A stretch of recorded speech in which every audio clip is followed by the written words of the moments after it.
Welcome back to What Arty Noobs with General Disturbance. This is the Dicamax. It's the Fatmax. See another word for it. It's a Tier 6 German premium tank destroyer. It's located on the westbourne of Safe Haven, and this one is under the command of Wazwulf. Yes, he sent me in another replay. You've seen 3, was it 2 of his so far? I think I've had quite a few of them. Well, this tank destroyer is a premium with a 105mm gun capable of doing 300 alpha, but it's very light on armour. Very light indeed. 50mm at the front, 20 at the sides, and the rear, well, doesn't really have a turret as such. It's just a gun shield, and it's fairly weak. But it does have that 300 alpha, 169mm penetration with standard ammo, and with the premium, the APCR, it'll go through 227. It's actually got very good gun depression as well. It will do 12 degrees, or is it 15 degrees? 15 degrees of gun depression, that's it, get it right. It's the same gun depression as the Sturm Mill, and that's one of the best gun depressions in the game. So it means on a ridgeline, this thing's a beast, because it's very difficult for the enemy to hit you unless you expose yourself. Oh, we got a nice shot into that KV-1S, but he was spotted. Or was he? It doesn't look as if he was spotted, actually. Try and get the top. Yes, he gets him. He got the engine bay. 343. Tog's not going to be a happy Tog. M10 RBFM moving up as well. There's lots of targets, but they're all hiding behind the containers at the moment. No, KV-1S not coming out. Here comes Tog. Oh, Tog makes such a lovely target for Arty and tank destroyers. He's going to yield a lot of hit points for Wazwulf. Look at that. Low rolls, but he's still getting damage. Can he get another one? I think so. Yep, he's got the kill. Low roll, well, that's all he had. And he has been seen. He needs to pull back because that T1 Heavy, yeah, is going to do a lot of damage otherwise. So maybe he needs to disengage from this spot for the moment. Doesn't want that 75mm on the T1 Heavy to do damage to him. Well, to tell you the story of this vehicle, I think I may have mentioned it before, but it's called the Selbstfahrende Fährte 105cm KL52. It was originally going to be the Selbstfahrende Fährte, or Panzer Selbstfahrende Fährte 4A. So the B1 was the Arty, the C1 was the Death Toaster, and basically it was going to be a Waffenträger. There was 2 of them built as prototypes. One of them got blown up. Oh, nice shot on the T1 Heavy. High roll as well. One of them got blown up because it caught a light when they were on the way to meet the Russians in Russia. And yes, it caught fire and then it exploded. The crew abandoned ship. The moment the thing caught a light, they didn't want to be near it when the ammunition went up. And so, yes, sadly, it was lost before doing any damage to the enemy. But when they eventually, or the Russians eventually killed the second one in Russia after it had one trip over to back to Germany to be refitted, and it killed 21 Soviet vehicles in the in-between period, so it was particularly effective. But they only ever built 2 Dicamaxes and only 2 Sturm Mills as well, and the Soviets captured one of the Sturm Mills, and that's now in Kubinka in the tank museum there. Sadly, they didn't keep the Dicamax because they didn't know what it was. Oh, lovely shot there, low roll into the SU-100, and this is where he can use the gun depression, and the SU-100 really can't fire back because he really hasn't got the ability to see. Oh, T67, long range shot. No chance. I think that was more out of frustration there that he fired that. But you need to be careful what you fire at in the T6 in the Dicamax because it only has 26 rounds. So if you blast away blindly, you are actually burning up the chance to kill other tanks further on. There's a VK-31 up there. Oh, there's the SU-100. He's also aimed on. Oh, he gets the kill. Nice. He's having a good game than Big Max. I know it's the butt of many jokes because of its name, but especially for Klaus. But yeah, look at that. He just took out the T-3485M after receiving a shot from him. And an APCR round as well. You don't need to use APCR in a vehicle like this. It's no armour really.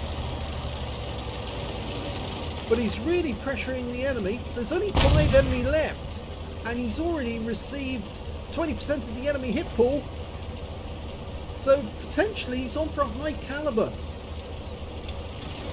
Now it seems like he's headed for the enemy cap area. There is an M44 on the enemy team.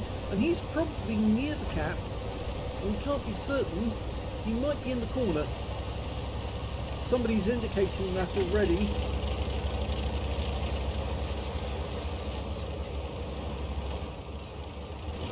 It's not particularly fast. It's only 40 kilometers an hour at top speed.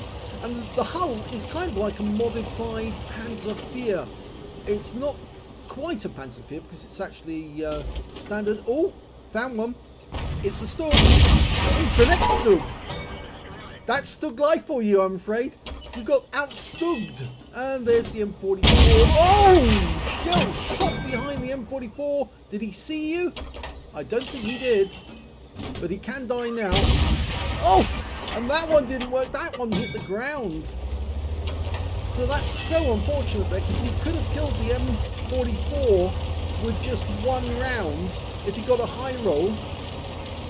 I'm not sure why he's doing this. He's actually heading over here because I suppose he can't beat the KV-1 and the oh no, one of them just got, oh, that's not the KV-1 who got wiped out. The KV-1 and the Object 244 are going after the M44 and they're probably going to get him. Yeah, he's decided he's just going to cap, and there's the M44 down, killed by the KV-1, and that's it. The game's over because they've killed all the enemy vehicles.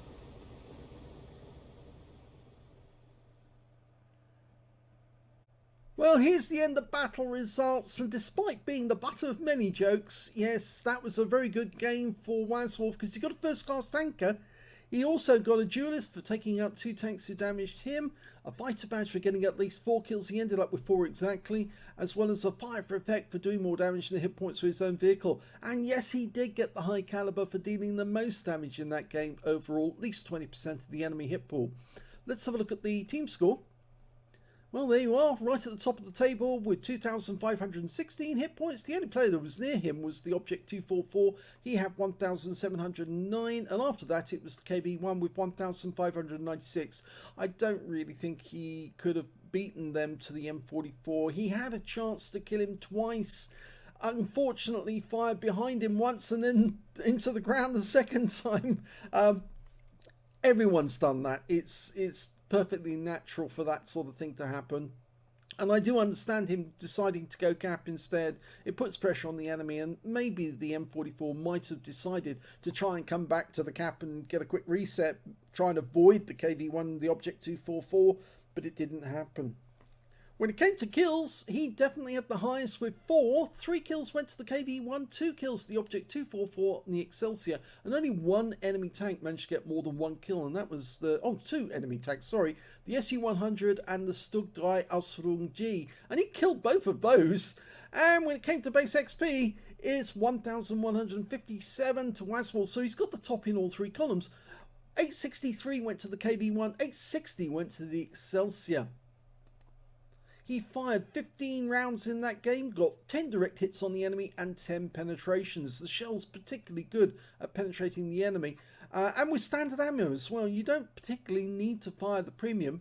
2,516 hit points of damage, of which 1,998 is more than 300 meters. So you can see it's quite a good long-range sniper. 3 hits received from the enemy and 3 penetrations. I said the armor is absolutely ridiculously thin. 4 enemy vehicles spotted, 6 enemy vehicles damaged, 4 killed, 506 hit points of damage assistance, and he got 25 capture points while he was in the cap. 47,008 credits for the game, and after repair and ammunition resupply, 59,105 credits profit, 1,157 XP, times 2 for the first victory, 3,472 for personal missions payout, and 521 for this being a premium, and took away 7,465 experience points altogether. Let's have a quick look at the armour. Yes, I'm afraid this is the best armour on the front of the vehicle, right at the front, 50mm on the, I don't think you can call that lower plate or upper plate. I suppose it would cause it front plate, because the lower plate is this thing down here, and that's 30mm angled, comes out at 36. The upper plate is only 20mm thick, only comes out at 25 with the angling, and the front plate basically doesn't give you anything really more because it's basically slab sided. You do have a little bit of heavier armor where the driver's sitting and the driver's mate, 15mm of armor around about there. The gun shield though is only 30mm, so dead easy for any enemy tank to fire into, and the side armor only 20mm all the way through, all the way around. It's the gun shield, I'm afraid. Same at the rear of the vehicle as well. So yes, not much in the way of armor. The driver and the driver's mate are probably the best off, and of course they've got that front plate, but right in front of that is the transmission as well, and you'll see that in the modules right now. There you go, there's the driver. In fact, there isn't a driver's mate showing in here at all. In fact, the driver's mate is actually sitting in the cab at the back. Now, he's supposed to have the radio, but the radio's over on the other side next to the tank commander. We can see the driver sitting up on the right hand side. He's got the engine right next door to him. He's got the transmission in front of him protecting him. He's got a fuel tank behind him on both sides of the vehicle. So the engine's still sandwiched by fuel tanks, but the engine's actually up front and the gun is just behind the engine. So normally on these vehicles, it's the engine is directly underneath the gun, and you have to pull the gun off if you want to get to the engine, such as in the Hummel. But in this case, the engine's slightly further forward. And I suppose this is because this vehicle originated from a Panzer IV, where they moved the engine forward, and then they moved it a bit further forward than that in order to squeeze that big 105mm gun into the rear. Of course, the Hummel has an even bigger gun, the 15cm howitzer squeezed in, and that's why I suppose they mounted the engine directly underneath that, because it was still basically a Panzer IV hull, and this is a modified one, slightly lengthened. In the cockpit, you can see, or in the gun pit, because I suppose it is an open pit, we've got the gunner on the right hand side, we've got the tank commander on the left hand side, we've got ammo racks on both sides of the vehicle, you can see that, and only one loader showing there. And so yes, it's fairly easy to get our ammo rack if you aim for the rear of this vehicle in the gun shield area, where you can easily get a penetration. And if you don't get a penetration, you're more likely going to take out one of the crewmen on that vehicle as well. So yes, the modules are fairly easy to hit because you can see where they are, but yes, the easiest thing is to set off these ammo racks at the back. So a nice game there by Wazwulf in the Dickermax. I know it's the butt of many jokes, Klaus keeps saying that because he loves to make fun of this, but it's one of those tank destroyers, one of those premium tank destroyers, which is actually quite fun to play. And of course, by practicing in the Dickermax, you can get really good at the Stura Mill. And in fact, actually, the Stura Mill with the 105 stock gun is actually basically the same as the Dickermax, because it's the same gun.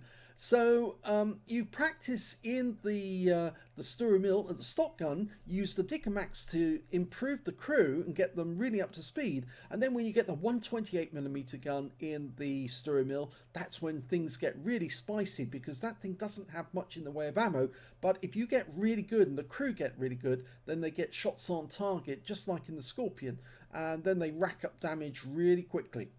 I hope you enjoyed that game. If you did, please give this video a like, do subscribe to our channel, leave a little comment down below because it feeds the algorithm, and thank you for watching.